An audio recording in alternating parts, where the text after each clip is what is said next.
A racist woman walked into the restaurant expecting exclusivity, but not like this. When she demanded that Big Shaq leave his own restaurant, she had no idea she was talking to the owner. What happened next shook the entire city. Before we deep dive into this interesting story, subscribe to our channel and tell us where you're watching from. Share in the comments below.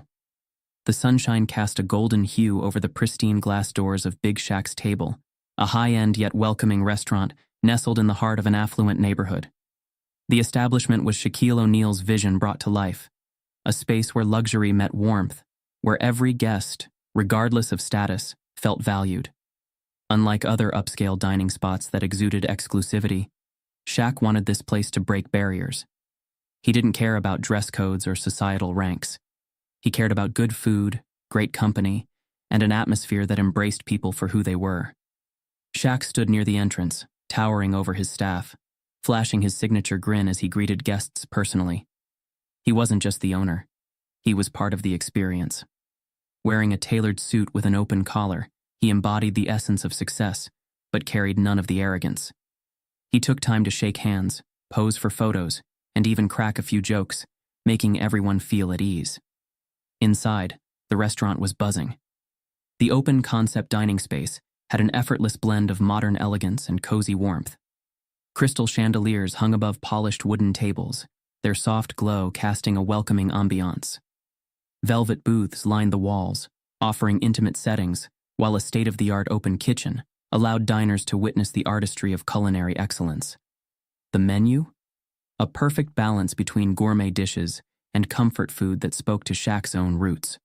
Soulful flavors with a touch of fine dining. The staff moved seamlessly, each member handpicked by Shaq himself. From the chefs to the servers, they weren't just employees.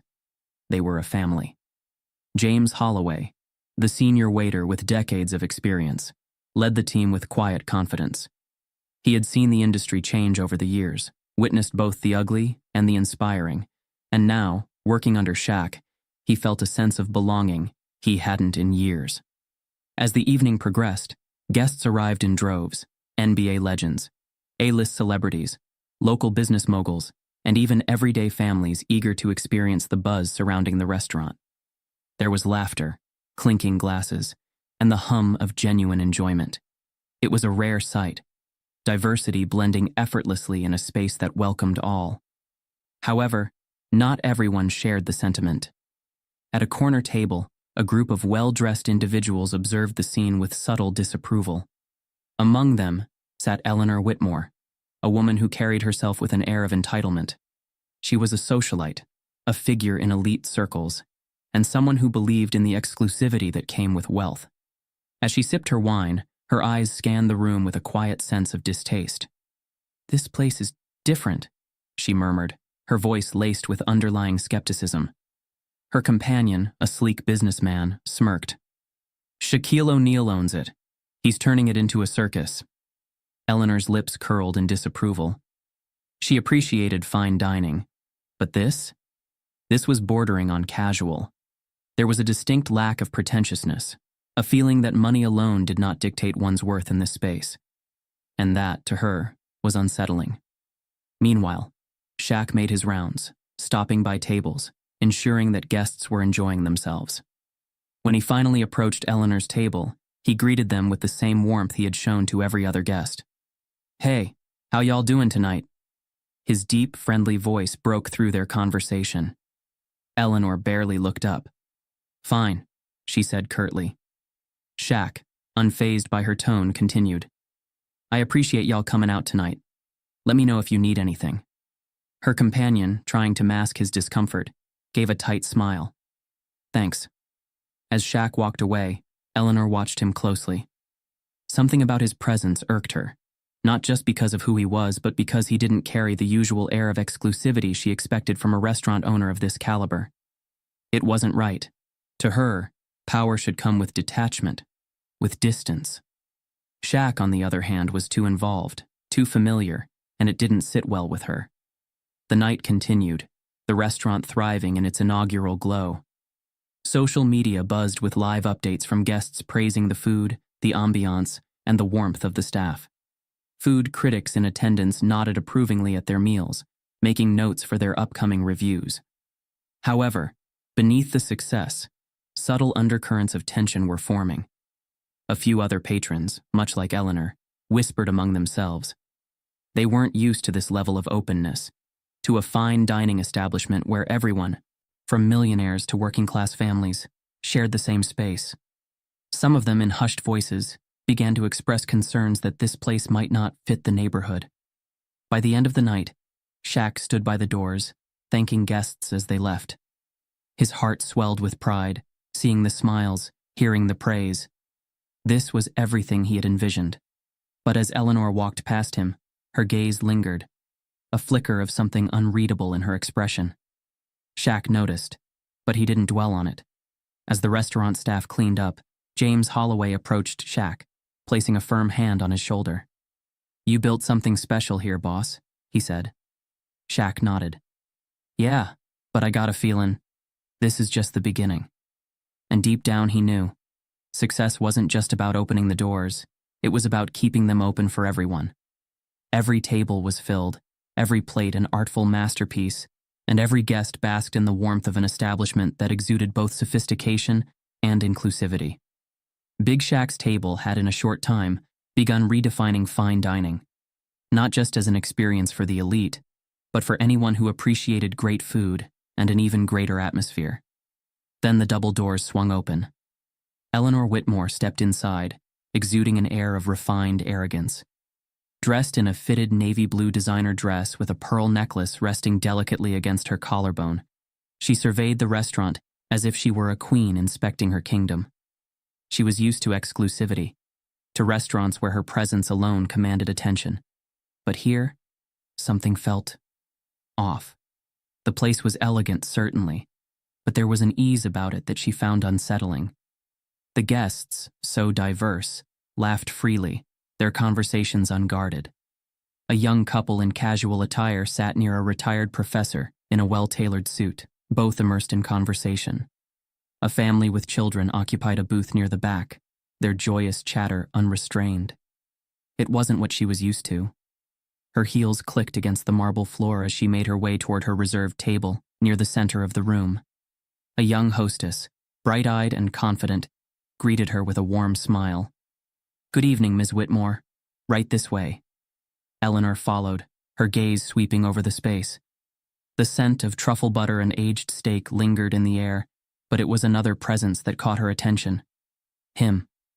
At the far side of the room, standing near a group of customers, was Shaquille O'Neal himself.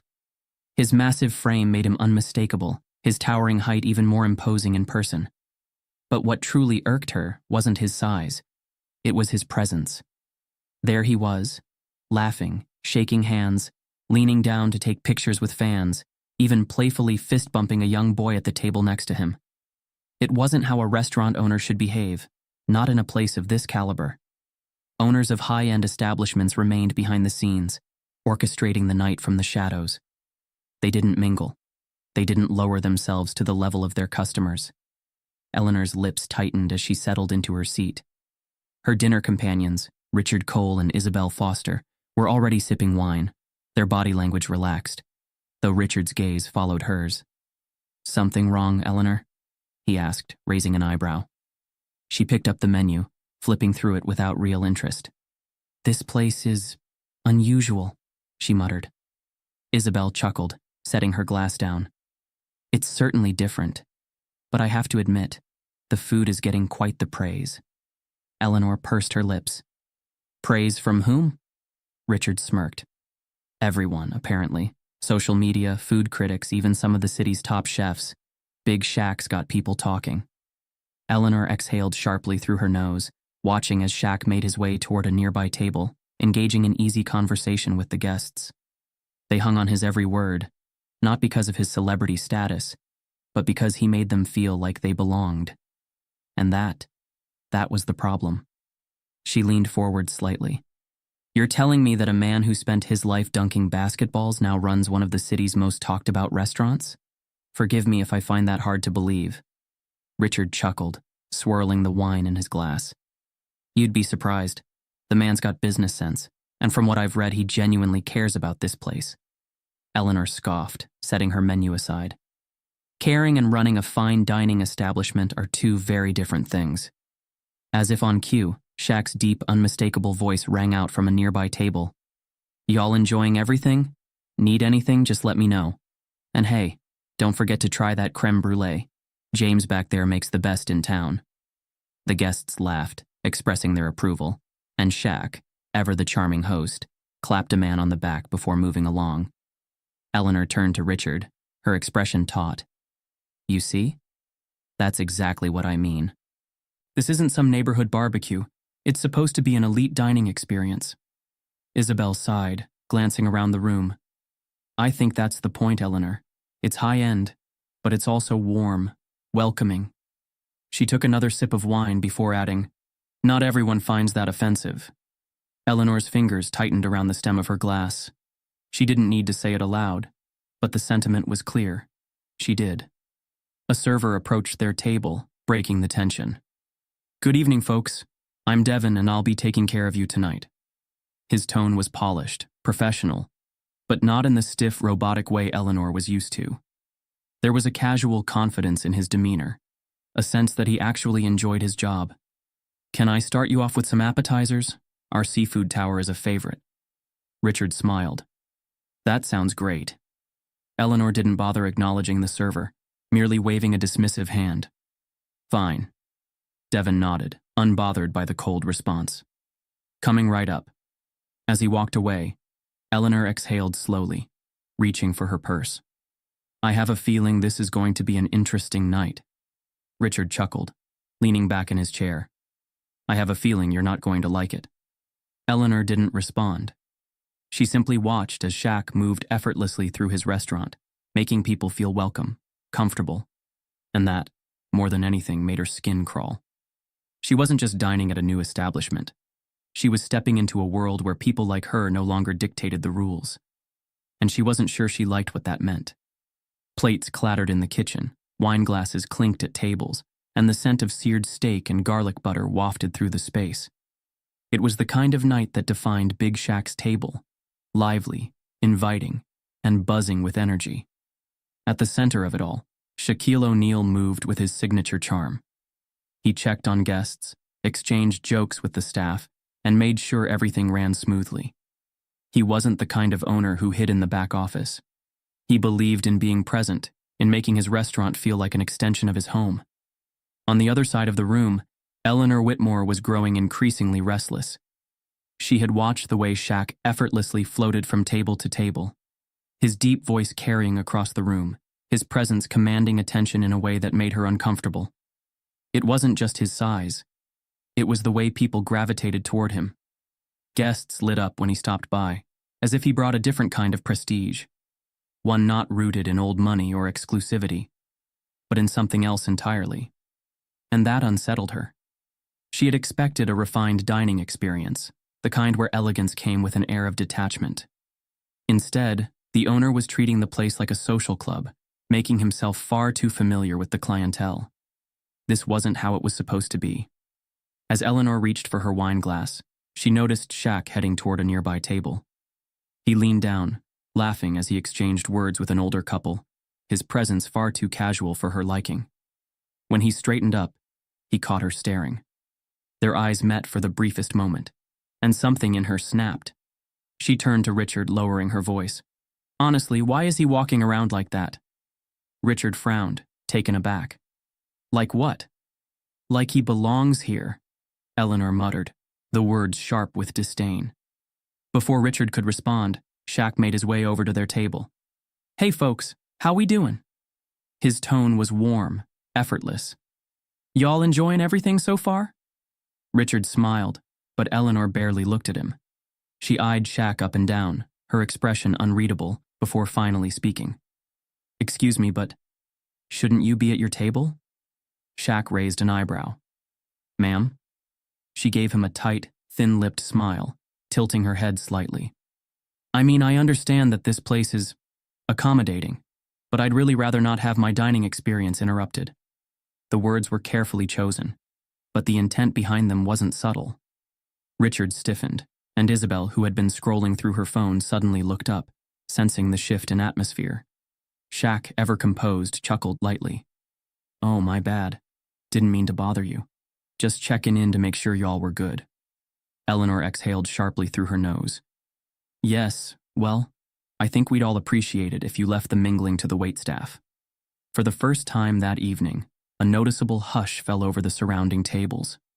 The nearby guests, who had been mid-conversation, caught the tension in Eleanor's voice and slowly turned their attention toward the exchange.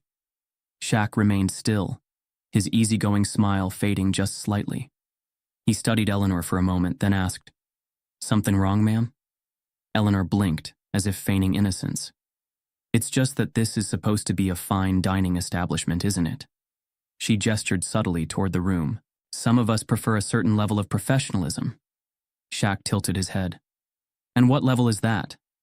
Eleanor inhaled, adjusting her napkin in her lap, refusing to be thrown off. "The kind where we don't have random customers wandering around disturbing others." The moment the words left her mouth, the energy in the restaurant shifted. It was subtle but undeniable. The way conversations stalled, the way forks paused midair, the way eyes darted between Shaq and Eleanor, waiting for a response. Richard cleared his throat. "Eleanor." She held up a hand, her gaze never leaving Shaq. "I'm sorry, but if you're not going to be seated, perhaps you should find somewhere else to go." Shaq let the silence stretch between them, his face unreadable. Then, after a beat, he let out a low chuckle. "You serious?" Eleanor lifted her chin. "I don't see what's funny."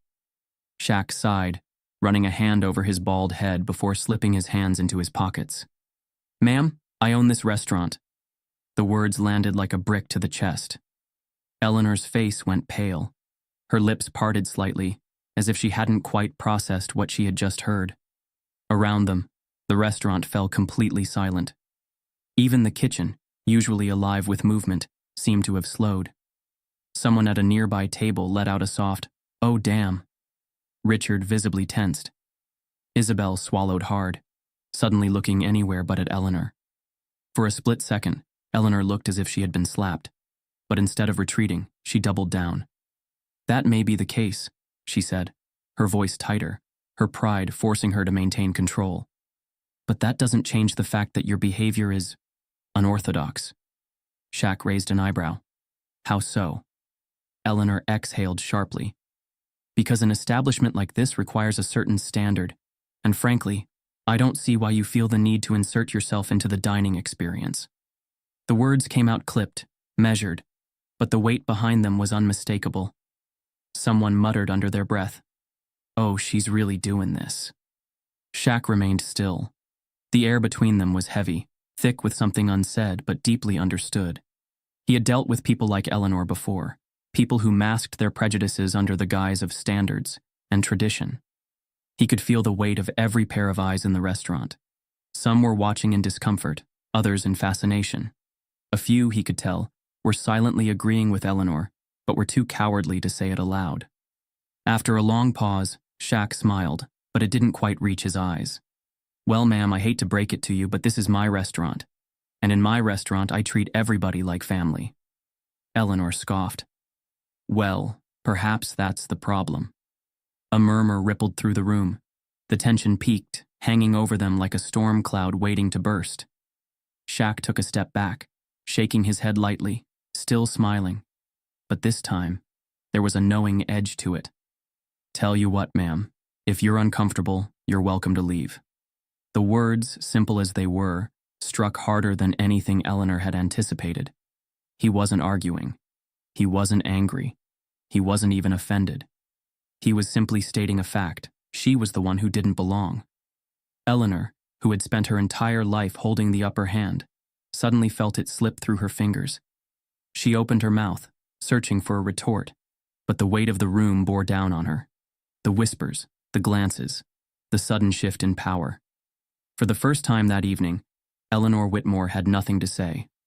A thick, uncomfortable silence blanketed the restaurant. Every pair of eyes had shifted toward Eleanor Whitmore, waiting for her response, watching how she would navigate the sudden and complete shift in power.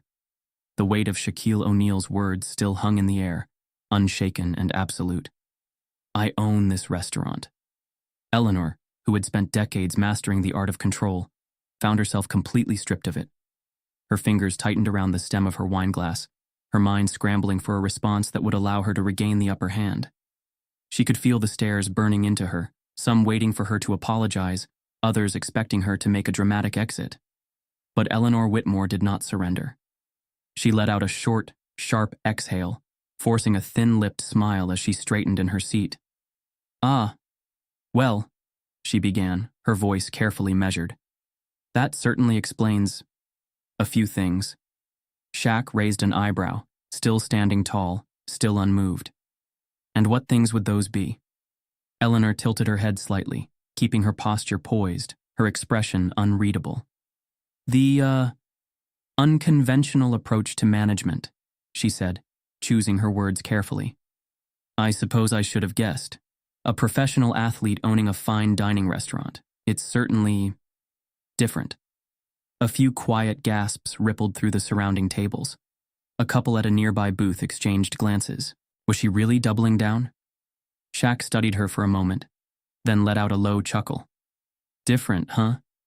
His tone was light, but there was something behind it. Something steady, unshakable. "Let me guess.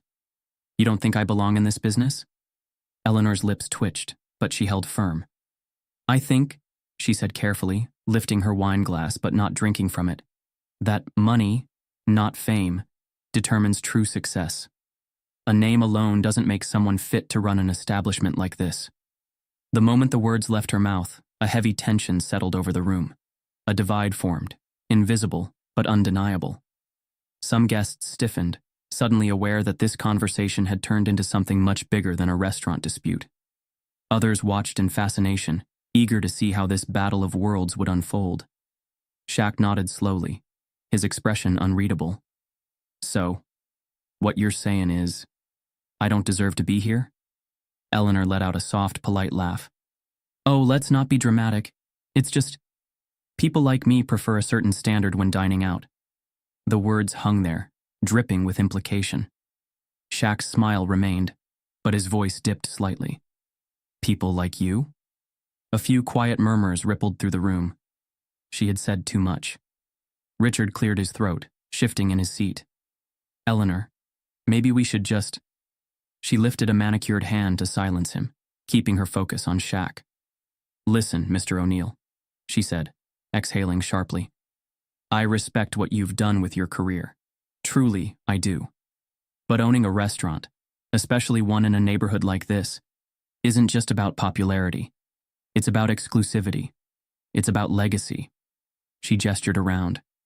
"And let's be honest, this isn't exactly the kind of crowd that typically fits into that."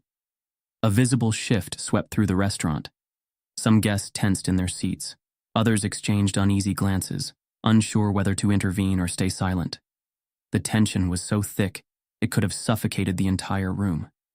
Shaq, still composed, rocked back on his heels, nodding slightly. "Ah, now I get it," he said, his voice low but firm. "This ain't about me personally. It's about what I'm doing here." Eleanor tilted her chin up, as if she hadn't just walked directly into his point. "It's about maintaining standards." Mr. O'Neill. Shaq let out a small breath through his nose, shaking his head. "Let me tell you something," he said, his tone shifting. It was no longer playful, no longer casual. It was final. "I built this place for people who love good food, for people who want to come together and feel welcome. I don't give a damn how much money somebody's got, what they look like, or where they come from. If they walk through that door, they belong here." A flicker of discomfort flashed across Eleanor's face, but she refused to back down. And what happens when that inclusivity starts driving away the customers who actually matter? The words were spoken in a soft, cutting tone, but the impact hit like a grenade. The restaurant went dead silent. Even the kitchen, which had still been bustling moments ago, seemed to still. James Holloway, the senior waiter, who had been passing by with a tray, stopped mid-step. Devon, the young server, clenched his jaw from where he stood near the bar. A few customers visibly stiffened. Shaq's jaw flexed slightly. He let out a slow breath, closing his eyes for a brief moment before reopening them, his patience thinning. "You really think money's what makes somebody matter?" he asked, his voice quieter now. Eleanor held his gaze, her expression unfazed. In places like this? Yes. A few murmurs broke out. A couple near the back of the room whispered among themselves, clearly disgusted. Others shifted uncomfortably, waiting for Shaq's response. Shaq took a step closer, his towering frame making Eleanor appear smaller than she had ever looked before. "Let me tell you something about legacy," he said, his voice deep, unwavering. "Legacy ain't about how much money you got in the bank. It ain't about who you know or what circles you run in." He gestured around the room. "Legacy is about what you build. It's about how you treat people. It's about the mark you leave behind." Eleanor scoffed lightly, but there was something different in her demeanor now. A tightness in her posture, a flicker of unease in her eyes. Shaq didn't stop. "You walk in here, talking about people like you. You want to know who my people are?" He gestured toward James, who was still watching from a few feet away. "James over there? He's been in the restaurant business for 30 years, knows more about hospitality than half the so-called elite in this city."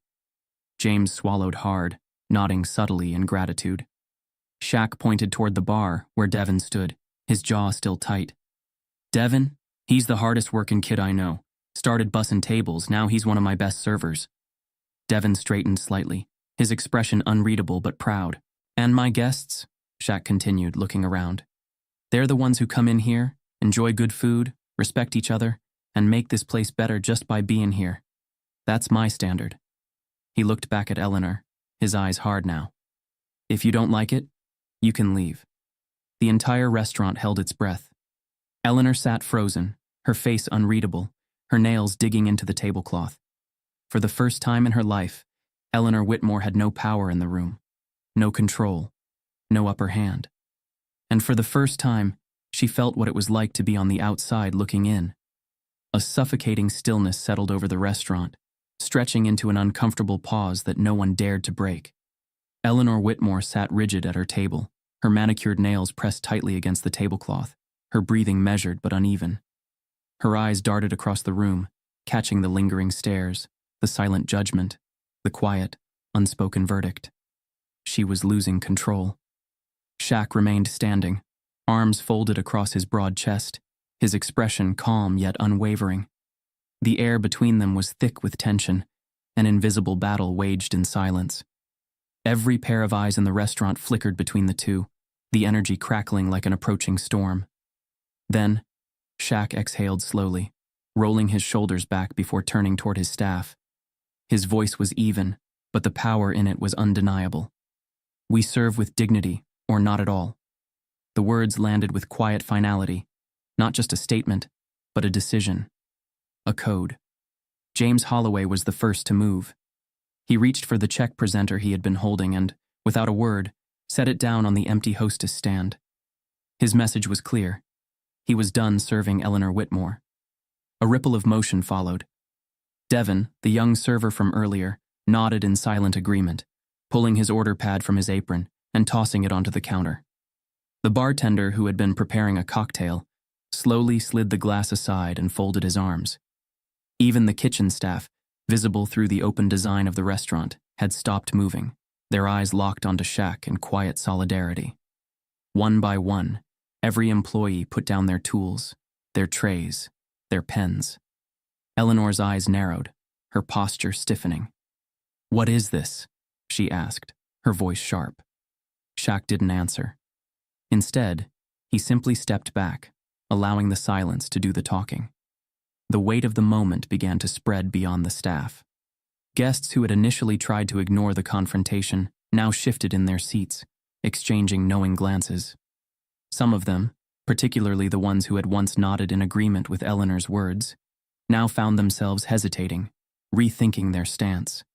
And then, in a move so subtle yet profound, a couple seated near Eleanor did something that sealed her fate. They turned their backs to her. It wasn't aggressive. It wasn't loud, but it was deliberate. Another table followed suit, and another, and another. It was not an outright rejection, but a quiet, collective decision. Eleanor Whitmore no longer existed in this space. Eleanor's fingers curled into fists. She turned to Richard and Isabel, expecting some kind of support. But Richard was focused intently on his half-empty glass of wine, his expression unreadable. Isabel, who had been Eleanor's friend for years, merely reached for her purse and cleared her throat. "I think I'll call it a night," she murmured, avoiding Eleanor's gaze as she pushed her chair back and stood. Eleanor's head snapped toward her. "What?" Isabel hesitated. She glanced around the room, the stares, the judgment, the unspoken shame hanging in the air. "I don't want to be part of whatever this is." And with that, she turned and walked away. Richard sighed, downed the last sip of his wine, and stood as well. "Eleanor, maybe we should just go." Eleanor's jaw tightened, her face flushed red with frustration. "Sit down," she hissed. Richard did not sit down. Instead, he gave a small, apologetic nod to Shaq, then walked away, leaving Eleanor alone at the table. A slow, sinking feeling began to settle in Eleanor's stomach, something she hadn't felt in years, not since she was a child, watching her father command rooms with effortless ease, always the one in control, always the one with the power. And yet, tonight, in this restaurant, power had slipped through her fingers like sand. She exhaled sharply, then raised a hand, snapping her fingers at the nearest server. "I'd like to order now," she said, her voice clipped, forcing her tone back to one of authority. No one moved, her fingers twitched slightly. She tried again, her voice louder. "Excuse me? I'd like to order." Still, nothing. James remained standing near the bar, arms crossed. Devon was polishing a glass, but his gaze never flickered in her direction. Even the hostess, who had been standing near the entrance, simply shifted her stance and looked away. It was as if she had ceased to exist. A tight, unfamiliar panic crawled up Eleanor's throat. Her breathing grew shallower, her chest rising and falling quickly. This was not how things worked. People did not ignore Eleanor Whitmore. Her voice trembled slightly as she tried again. "I will not be treated this way," she snapped. "This is a business, is it not? I am a paying customer." Shaq, still watching, let out a slow breath, then finally spoke. "Not tonight, you're not." The words were gentle, but absolute. Eleanor's lips parted, but no sound came out. It was over. The weight of the moment pressed against her like an unbearable force. The realization hit her harder than anything ever had before. She had been rejected, not by force, not by anger, but by silence. She had become irrelevant in a space she once believed she controlled. Eleanor stood abruptly, her chair scraping against the floor. Every movement felt mechanical, as if she was no longer in control of her own body. She reached for her purse with stiff fingers, her breath shallow and uneven. With a sharp inhale, she turned on her heel and strode toward the exit, her heels clicking against the marble floor. No one stopped her, no one called after her, no one even looked up. And as Eleanor pushed open the heavy glass doors and stepped out into the cold night air, she felt something that was both unfamiliar and unforgiving. For the first time in her life, she had been completely, utterly powerless. The next morning, the world woke up to the story. A local journalist, seated at the bar that night, had captured the entire confrontation on his phone. The video was crystal clear. Eleanor's dismissive tone, Shaq's calm but firm response, the moment every staff member refused to serve her, and most importantly, the silent protest that left her no choice but to walk out. By sunrise, the clip had exploded online. Twitter, Instagram, Facebook, and every major social media platform was flooded with reactions. Some people cheered the restaurant's stance, calling it a powerful stand against modern-day elitism and discrimination. Others debated whether the silent treatment had gone too far, but what no one could ignore was the overwhelming support for Shaq's restaurant. Big Shaq's table is a masterpiece in action. This is what real leadership looks like. At Foodie Revolution. I love that this wasn't just about one argument. It was about generations of people being excluded from places like this. And now, we take up space. At Real Talk with Danny.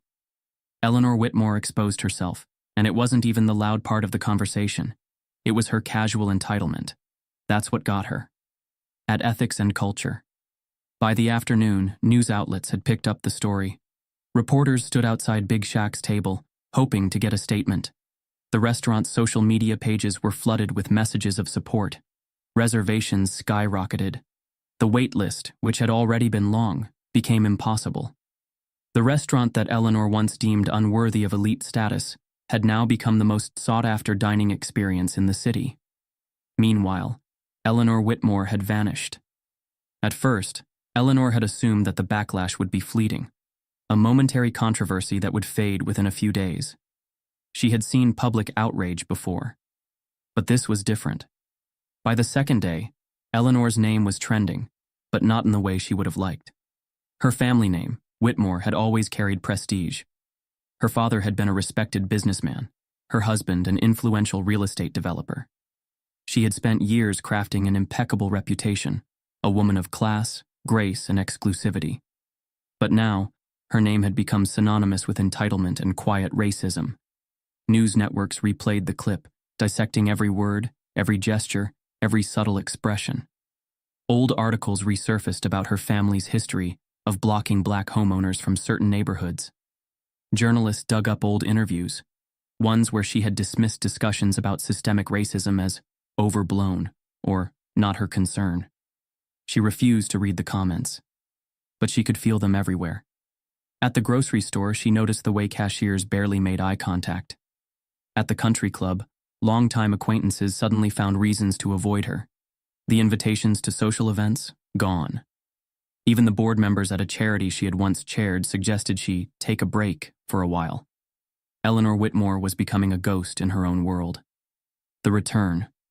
On the 5th day, Eleanor did something she never thought she'd do. She returned to Big Shaq's table. It was early evening when she stepped out of her car, adjusting her coat as she faced the restaurant. The warm glow of the chandeliers inside made the place look even more inviting than before. Through the large windows, she could see the restaurant was packed. People were laughing, talking, enjoying their meals, completely unbothered by her presence. For the first time in her life, Eleanor felt something she didn't recognize. She wasn't the most important person in the room anymore. Taking a deep breath, she pushed open the doors and stepped inside. The air shifted the moment she entered. Conversations didn't stop, but they hesitated like a record skipping for half a second. People noticed. Some turned to whisper to their companions. Others simply watched, waiting to see what she would do. At the hostess stand, the young woman who had greeted her days ago stood tall, her expression neutral. "Good evening," she said smoothly, as if Eleanor were just another customer. Eleanor hesitated. Her pride screamed at her to turn around and leave, but that wasn't an option. She cleared her throat. "I'd like to speak to Mr. O'Neill." The hostess's polite expression did not change. "I'll see if he's available." She stepped away, disappearing into the back. The whispers grew louder. Eleanor felt them pressing against her like 1,000 invisible hands. Then, a deep, familiar voice cut through the air. "Didn't expect to see you back so soon." Shaq. He emerged from the kitchen, his massive frame moving with the same effortless confidence. His apron was still tied around his waist, a dish towel slung over his shoulder. He had clearly been working. Eleanor's gaze flickered to his hands, large, strong, still dusted with flour. She had never expected a man of his status to actually cook in his own restaurant, and yet, here he was. She straightened her posture, preparing herself. "I think we should talk." Shaq studied her for a moment, then gestured toward a quieter section near the bar. "All right, let's talk." They sat across from each other, the dim lighting casting soft shadows over their faces. Eleanor chose her words carefully. "I believe this situation has gotten out of hand." Shaq raised an eyebrow. "Which situation?" She exhaled. "This entire controversy." Shaq leaned back slightly. "You mean the part where you told me I didn't belong in my own restaurant? Or the part where the world saw it happen?" Eleanor's fingers tightened around her purse strap. "I may have misspoken." Shaq let out a low chuckle. "May have?" She ignored the jab, pressing forward. "I don't want this to turn into something bigger than it already has." Shaq nodded slowly, his expression unreadable. "So, what do you want?" Eleanor inhaled, as if the next words physically pained her. "I'd like to put this behind us." Shaq rested his elbows on the table, his voice steady. That sounds like an apology without an actual apology. Eleanor bristled, her pride wrestling against the reality of the moment.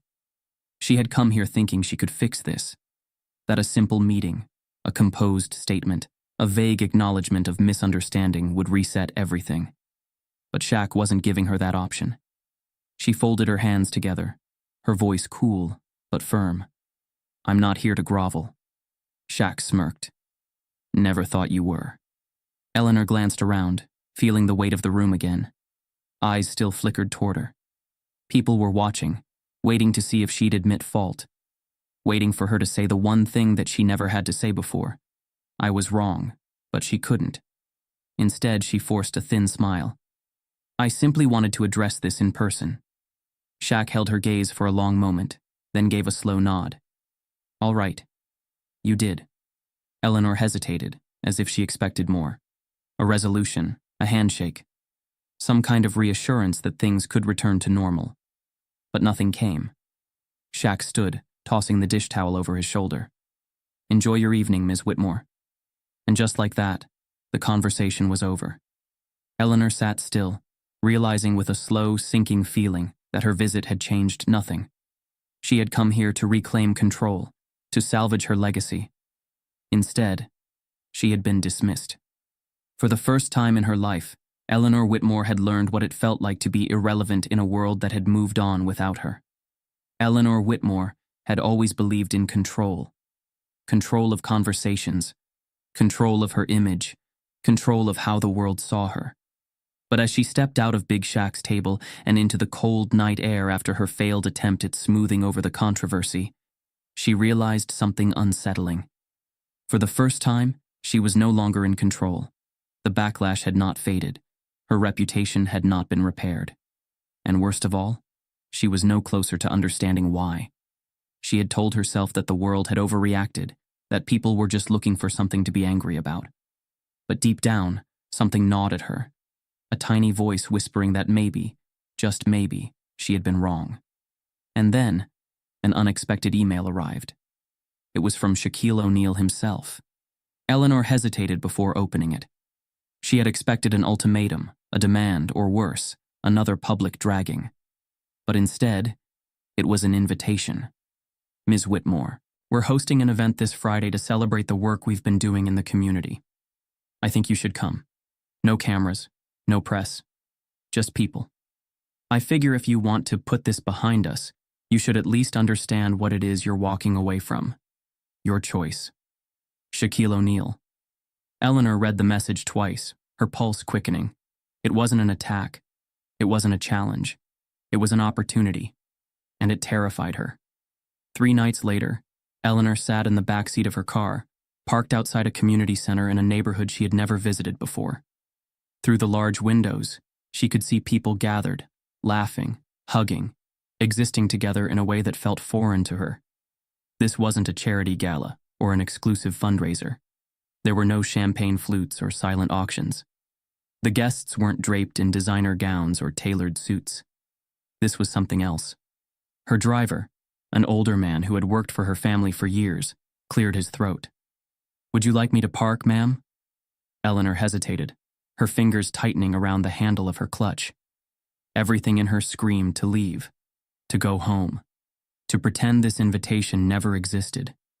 And yet, a quiet part of her, the part that had started to question everything, made her nod. "Yes, I'll go in." The moment she stepped inside, Eleanor felt out of place. The room was alive with conversation, with laughter, with the kind of energy that didn't come from exclusivity, but from genuine connection. There were local business owners, students, teachers, chefs, activists, people from every background imaginable, their differences not a barrier, but a bridge.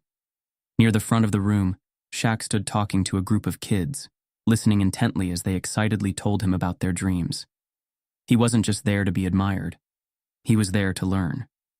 Eleanor's arrival did not go unnoticed. A few heads turned, whispers rippling through the crowd. She braced herself for the inevitable stares, the judgment. But then, James Holloway stepped forward.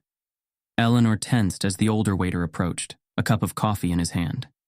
He studied her for a moment before speaking. Didn't think you'd actually show up? Eleanor forced a small, polite smile. Neither did I. James nodded slowly, then gestured toward a table. Come sit. We're about to start. She hesitated, then followed. Minutes later, the room quieted as James took the stage. He stood in front of the crowd, adjusting the microphone, clearing his throat before beginning. I wasn't always a waiter, he said, his voice carrying through the space. I had dreams once. Big ones. My wife and I wanted to start our own restaurant. Small, family-run, nothing fancy. Just a place that felt like home. Eleanor watched as the crowd leaned in, hanging onto every word. We saved for years, working double shifts, cutting corners wherever we could. And finally, we found a place. A little house-turned diner. Perfect for what we wanted. He exhaled, rubbing a hand over his face. Only problem was, the neighborhood didn't want us there. The energy in the room shifted, the weight of his words settling into every corner. We were denied loans, told the property wasn't for sale, even when it clearly was. One by one, every door shut in our faces. And the people making those decisions? He looked out over the crowd, his gaze landing directly on Eleanor. They looked a lot like Eleanor Whitmore. A few murmurs rippled through the room. Eleanor's breath hitched in her throat. James let the silence linger before continuing. My wife and I never got that restaurant. We spent years working for people who would never let us be their equals. And now, decades later, I watch young people fight the same damn battle we did. The room was silent, save for the occasional sniffle. James inhaled deeply, then smiled. Not a bitter smile, but a hopeful one. But the difference now is that we don't just accept it. We fight. We stand together. And places like this? He gestured toward Shaq and the restaurant employees seated nearby. They remind us that we belong too. The room erupted in applause. Eleanor sat frozen, something breaking inside her that she didn't know how to name. For so long, she had seen herself as a gatekeeper of exclusivity.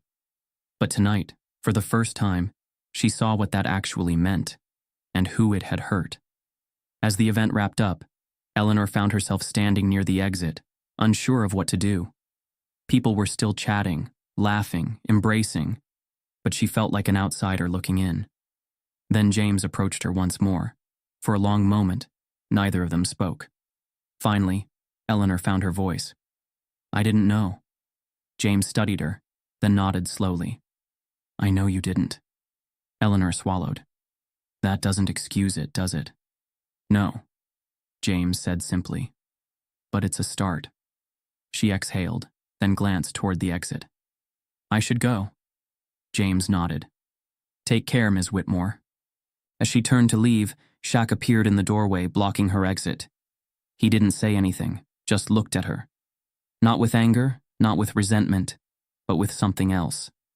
Eleanor lifted her chin, searching for words. An apology? A justification? She had neither. Instead, she simply nodded. Shaq nodded back. It wasn't forgiveness. It wasn't redemption. But it was something different. As Eleanor stepped into the cold night, she realized that for the first time in her life, she was leaving a room without being the most important person in it. And for the first time, she wondered if that was exactly what she needed. The night of the community event had come and gone, but its impact lingered. Conversations about Eleanor Whitmore's past, Shaq's stand, and James Holloway's emotional speech still echoed through the city. Social media continued buzzing, but something had shifted. The focus was no longer on the controversy. It was on the change. At Big Shaq's table, the energy felt different, not just because of the increased reservations, the constant buzz of reporters trying to get an interview, or the overwhelming support from locals. It was something deeper. The restaurant had become more than just a place to eat. It had become a statement.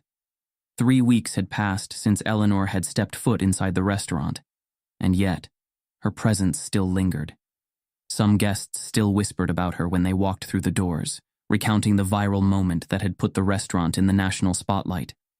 But one morning, before the restaurant had even opened, Shaq walked up to find a small envelope taped to the door. It had no return address, no markings, just his name, written in elegant cursive. He pulled it off the glass, hesitated for a moment, then opened it. Inside was a single sheet of paper. I've spent my entire life believing that my world was the only one that mattered, that the spaces I occupied were exclusive because they were meant to be, that doors were closed for a reason. But that night at your restaurant, when the doors closed on me, I felt something I've never felt before. I cannot erase my past. I cannot rewrite the mistakes I've made, nor can I undo the harm done by those who came before me. But I can choose what comes next. I may never be welcome at your table again. I understand that. But I hope you'll believe me when I say, I am listening now. Shaq stood there for a long moment, the letter in his massive hands, the morning breeze rustling the paper slightly. He wasn't sure what to make of it. Was it an apology? Not quite. A plea for forgiveness? Number. It was something smaller. A step. He folded the letter and slipped it into his pocket before heading inside. As the days passed, the restaurant continued to thrive. The demand for reservations was unlike anything they had ever seen. More than that, the kind of people walking through the doors had changed. New faces, new stories, a mix of backgrounds, cultures, and histories that blended together in a way that felt so effortless, as if this was how it was always meant to be. People weren't coming just for the food anymore. They were coming for what it stood for. James Holloway, who had spent his life working under people who never valued him, now walked with a new sense of purpose. He was no longer just a waiter. He was a man whose words had started a movement. Devin, the young server, had been offered an opportunity to train as a manager. I don't know if I'm ready, he admitted one evening as Shaq pulled him aside. Shaq grinned, clapping him on the shoulder. Neither was I when I started this place. And then there was Shaq himself. For years, he had opened businesses, invested in companies, put his money in the right places. But this felt different. This was personal. One evening, just before the dinner rush, Shaq stood outside the restaurant, watching as the neon sign flickered to life. He reached into his pocket, pulling out Eleanor's letter once more. He read the words again, but this time he didn't feel anger. He felt understanding. She wasn't redeemed. She hadn't earned back the respect she lost. But she had done something that so many people in her position refused to do. She had acknowledged the truth, and sometimes that was the first step. Shaq turned toward the entrance, where a new sign had just been installed beneath the original one. It was simple, clear, a promise. A place for everyone. And as he stepped inside, the door swinging shut behind him, he knew this wasn't just a restaurant anymore. It was a legacy. What would you do if you witnessed injustice in real time? This isn't just a story, it's a conversation. Who belongs? Who decides? And how do we change the spaces around us? Join the discussion. Share this story. And remember, real change starts when we choose to listen. Subscribe us for more powerful, thought-provoking stories that challenge the way we see the world.